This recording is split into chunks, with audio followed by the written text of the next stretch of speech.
So, how has the move been for my 6-year-old daughter? So, first of all, I want to start off by saying that we are gentler parents, okay? So, that means that she's allowed to express herself and not get in trouble for it. So, she has been very vocal about hating every single thing. Everything we do, she hates it. Every move, she hates it. And she lets it be known. Now, one of the things that I think she found the hardest was playing at the park. When we first got here, before we were settled in our place where we were going to live, we would go to the park. Most of the kids her age didn't speak English. English is widely spoken here. It's taught in almost all the schools, but they don't start learning until they start school. And remember, my daughter was in kindergarten in the States, so that means all the kids her age would either have no lessons in English or just a year, which means they weren't comfortable speaking or playing in English. So that was hard for her. I think she felt isolated or lonely. But kids would try to play with her, but she wanted to talk, and that she didn't want to practice her Spanish. She knows Spanish. She didn't want to practice. She didn't feel comfortable practicing her Spanish just yet.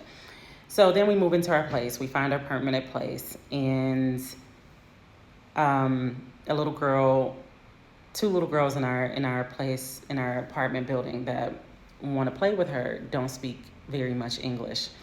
And that made her upset and anxious because she didn't know how to communicate with them. But there were some older boys, like 7 and 8, that speak really good English. And so she found a play group within them.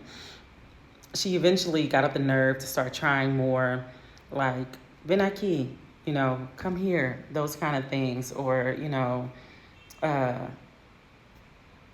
here, there, just simple things, she would say.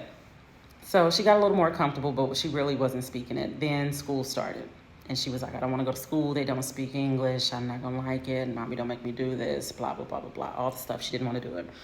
And the first day of school, they had someone dress up in a Stitch costume, and she came home, and she was like, it was great. We took pictures with Stitch. I seen a picture of her class picture. She looked happy. She didn't complain about it.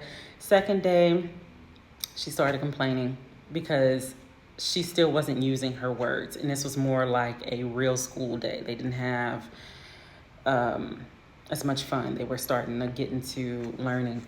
And she was quiet all day. She was quiet, and I think she felt lonely. She has a friend there that speaks English, but he's in a different class.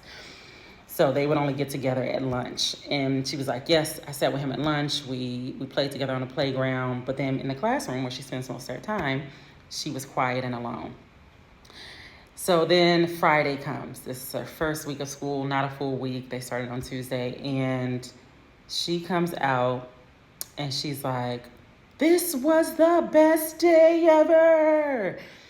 And, to our surprise, we were like, really? What happened? What made this day so good? Because we were starting to get worried. She had a friend who was brave enough to practice English with her. And that friend didn't speak very much English, but that made my daughter brave enough to try her Spanish. So her and this friend are both speaking broken English, broken Spanish to each other in order to play. It pushed my daughter out of her comfort zone and made her have to try to speak Spanish. And that made the difference. All of a sudden, everything's great.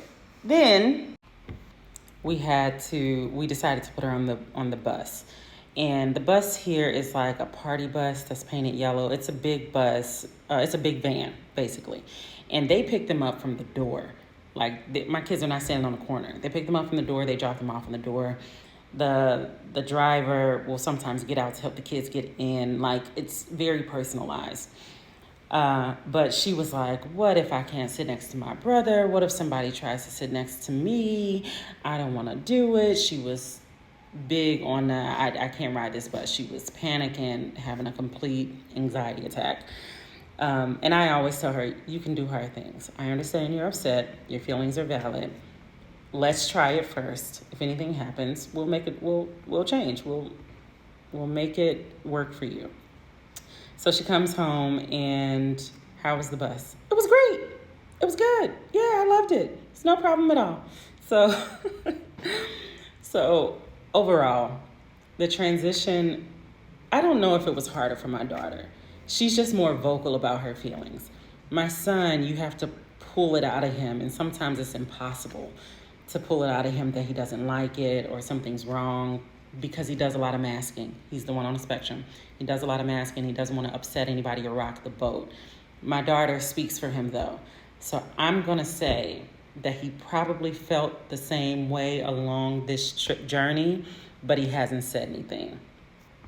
My daughter, though, is doing great now, and everything's worked out perfectly.